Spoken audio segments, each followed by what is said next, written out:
Magandang umaga po sa ating lahat mga ka-farmers, mga ka-viewers. So ito na po no ang ating kamatis. Sobrang pula na po dahil sa sobrang mura ang presyo. Ayan, hindi na lang namin pinipitas.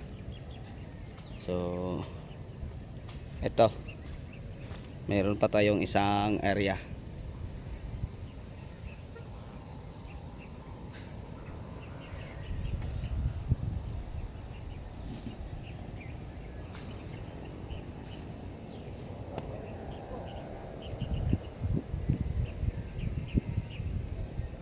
Ito po ang ating update sa kamatis kung saan hindi na pinipitas dahil po ito sa sobrang mura ang presyo.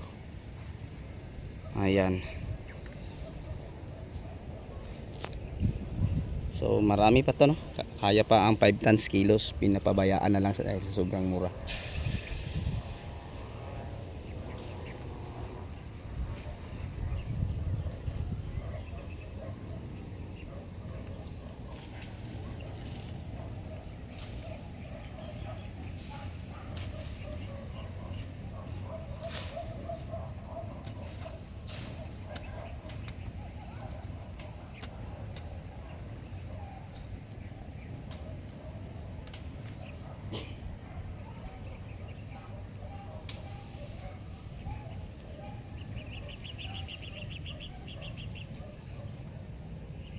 So tinatanggal natin sa pantali. So daming bunga mga ka-farmers ang ating kamatis.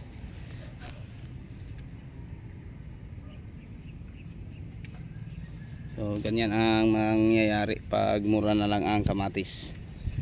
Ayan, hindi na pinipitas. Kita nyo.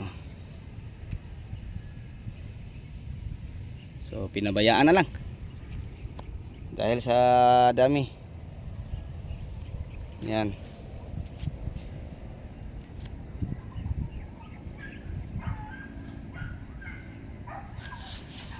Okay, so sa inyong lahat hanggang dito na lang. Maraming salamat.